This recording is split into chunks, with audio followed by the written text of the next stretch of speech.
Bonjour à tous, du coup là je vais vous corriger l'écurie de SP12 du lundi 14 février. Alors, pour la question 1, la réponse c'était A, B, C, E. Donc la D elle est fausse, ça contient deux gaines, une élastique et une qui est conjonctive. La notocorde contient donc deux gaines. Pour la question 2, c'était banco, elles sont toutes justes, c'est beaucoup de textes au cours. Pour la question 3, c'est ABDE. Donc la C, elle est fausse. Elles fournissent tous les tissus dentaires sauf les mailles. Donc ça, c'est important à retenir parce qu'en fait, c'est des pièges qui peuvent tomber. La 4, c'est ABDE. La C, elle est fausse. De cet arc dérive l'étrier, le processus styloïde du temporal, les petites cornes et la partie supérieure du corps de l'os hyoïde. Pour tout ça, pour les arcs et toutes les spécificités, je vous conseille de faire une fiche avec quel nerf, quelle artère, qu'est-ce que ça donne, de quoi ça dérive, parce que c'est important et ça tombe régulièrement. Pour la 5, il n'y a que la A qui est vraie, donc la B elle est fausse, c'est infiltré entre le 3e et le 5e mois.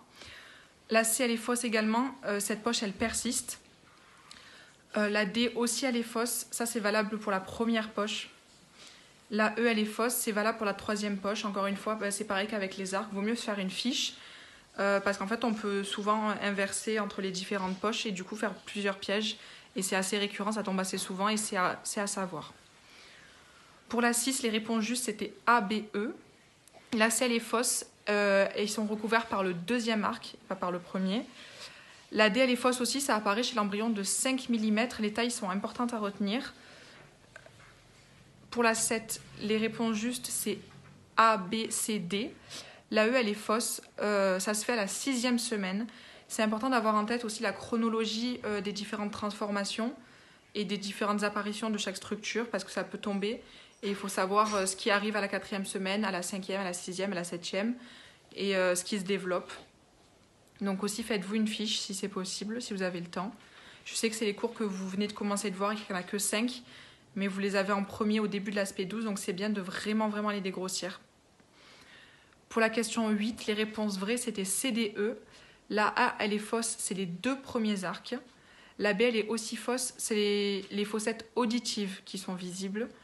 Donc pareil, attention au piège, c'est assez facile, ça c'est du texte au cours, c'est à savoir. La question 9, c'était banco, tout est juste. La question 10, c'est A, B, E.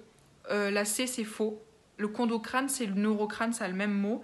Donc c'est cartilagineux et ça a pour origine le mésoderme. Donc ça a une origine mésodermique. Pareil, la D, elle est fausse, c'est un peu le même piège. Le desmocrâne, c'est le neurocrâne membraneux. Et le neurocrâne membraneux, il a une origine double. Il y a un schéma dans le cours qui explique bien ça avec les différentes couleurs et qui dit que le chondrocrâne, ça a une origine uniquement mésodermique, que le neurocrâne, ça a une origine double, à la fois mésodermique et des cellules des crêtes neurales. Donc c'est à savoir aussi. Ça, c'est pas trop difficile. Pour la 11, c'était banco, donc A, B, C, D, E. Pour la 12, c'était A et B. Donc la C, elle est fausse. La durée d'existence du cartilage angulaire, c'est de 6 à 8 mois. La D aussi, elle est fausse. La durée d'existence du cartilage coronoïdien, c'est jusqu'à la naissance. Et la E, elle est fausse aussi. La durée d'existence du cartilage condylien, c'est jusqu'à 21 ans. Ça, c'est important aussi à savoir, les durées. En fait, je les ai toutes inversées, donc c'est pour bien que vous les connaissiez. Là, au moins, si vous êtes tombé dans le piège, là, vous les connaissez, il n'y a plus de soucis. La question 13, les réponses justes, c'était A, C, E. Donc la B, elle est fausse, ça donne le bourgeon nasal. Donc rien à voir, je l'ai inversé. La D, elle est fausse, c'est un espace compris entre la joue et l'arcade dentaire. C'est logique, c'est juste là. En fait, c'est pas la dent, c'est pas la langue, c'est entre les dents et la joue.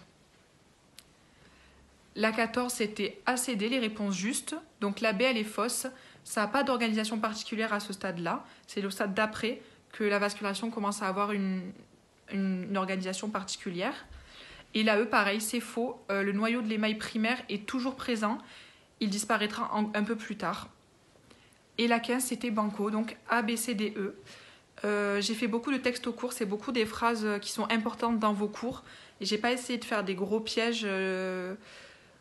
Enfin, à mon sens, mais si vous avez des questions ou quoi que ce soit, mon numéro c'est 06 33 57 43 88. Vous m'envoyez un message sur WhatsApp, Si vous ne trouvez pas dans le cours ou que vous pensez qu'il y a des items qui sont faux, il n'y a pas de souci, je vous répondrai. Et j'espère que ça s'est bien passé. Voilà, merci.